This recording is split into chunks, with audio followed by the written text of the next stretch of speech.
في في لاعبين دوليين كبار أين يلعبون وفي أي ساحات يلعبون؟ في الأمريكان، في الروس، في الأتراك، في حتى المغاربة كقوة أصبحت قوة نافذة في إفريقيا. احنا أين؟ احنا في أي تكتل؟ واحنا ما هي معركتنا؟ وين متموقعين؟ أنا أديس أبابا مناسبة دول كلها من العالم الثالث، ودول ناهضة، ودول تريد حتى هي أن تتحرر من هيمنة الغرب. أنا عندي مشكلة مع الغرب هي الديون والقروض. لماذا لا نمشي أنا نطرح هذا المشكل ونفتش له على تكتل إفريقي، نفتش على التكتل الإفريقي، ونرفع القضية للأمم المتحدة والبنوك الدولية والبنك وكذا كذا، ونتفاهم ونتكلموا باللغة هذه الواضحة. ليش؟ يعني أنا نسب في النقد الدولي ولا نسب في كذا ولا نسب في موديس ولا في كذا، هذا كله كلام زايد، هذا كله كلام أنا نقول لك متاع مقاهي.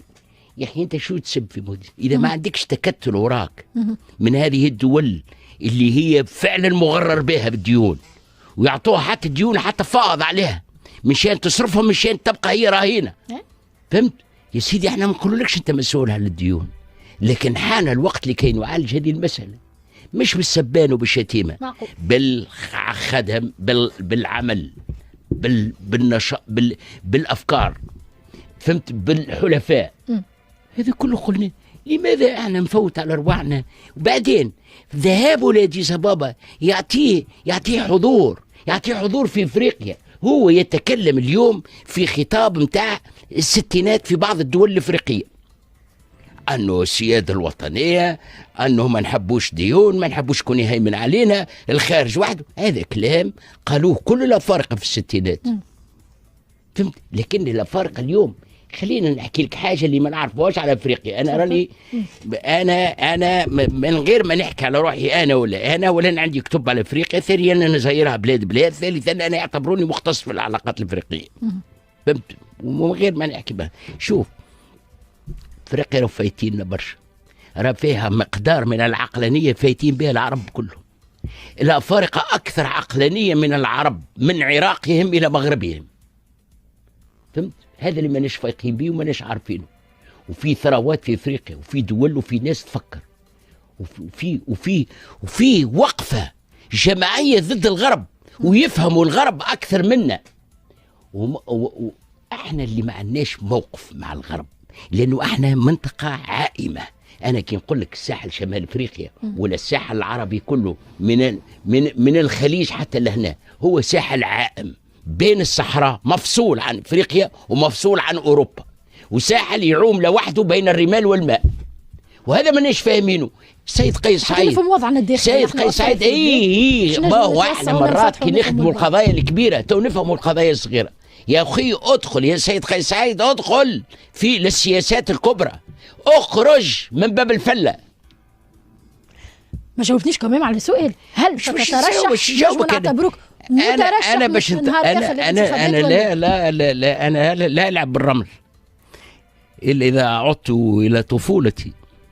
لعب بالرمل هذا؟ اي لا يعني شو يعني تقولي ستترشح؟ مصنف الثاني. انا مانيش عارف روحي نعيش ما نعيش، مانيش عارف روحي غدوه وين باش مانيش عارف روحي غدوه وين باش ننام، مانيش عارف، ما عنديش قانون انتخابي. اسمعني عندك ميولات ربما يا سيدي؟ عندي ميولات، عندي يعني اتوقع في نفسي، عندي حضور، عندي كفاءة، ممكن عندي استعداد، شوف نفسك رئيس، عندي استعداد. لكن هذا كله لا يكفي في بلد كيف بلدنا نعيش في هذا الضرب، لا يكفي. لانه جيب لي قانون انتخابي تو نقول لك نترشح ولا ما ترشحش.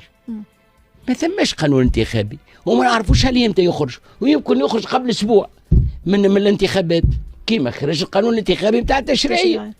فهمت؟ شو قانون انتخابي؟ قانون انتخابي يجي يقول لك جيب لي 100,000 توقيع من البلديه. بهذه حتى لو كان عندك طيران الدرون ما تنجمش تجيبهم. تمام واحد. ولو يقولوا لنا عليها من تو نلمهم من هنا حتى ال 24. حنا باش دائما جديات. راهو اسمع، لازم ايضا نتخيلوا بعض الحاجات في تونس. مثلا السيد قيس سعيد ما اعتقدش انه هو من نفسه انه سيترك الرئاسه او يذهب إلى انتخابات متوازنة كما حصلت في 19 مثلا أو حتى في 14؟ لا أعتقد، لأنه الأمر لم يعد بيده.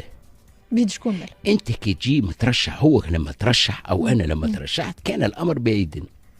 يعني عندك شروط وعتبات تتجاوزها تمشي تترشح. ما جايش واحد قال لك ترشح بالقوة، ولا واحد غصب عليك ولا كذا، ولا عندك اليوم لا، اليوم هو عنده استحقاقات أيضا، مش تجاه الشعب فقط، تجاه الجماعات اللي يحكموا معاه، شركائه في الحكم. هذون هم اللي باش يقولوا له ترشح ولا وندعموه. شكون شركاء قيس سعيد اليوم في الحكم؟ وباش في صراعات وباش يشوفوه هو ينفع ولا ما ينفعش. تحكي شركاء في الداخل في الخارج، شكون هم الشركاء؟ في الداخل وحتى في الخارج. شكون يتشارك؟ ثم واحد هو مفصول من الخارج. توتو تحكوا على الخارج كما لو انه احنا في القرن. شوف هذه تونس، حتى انا مشيت معك بعيد،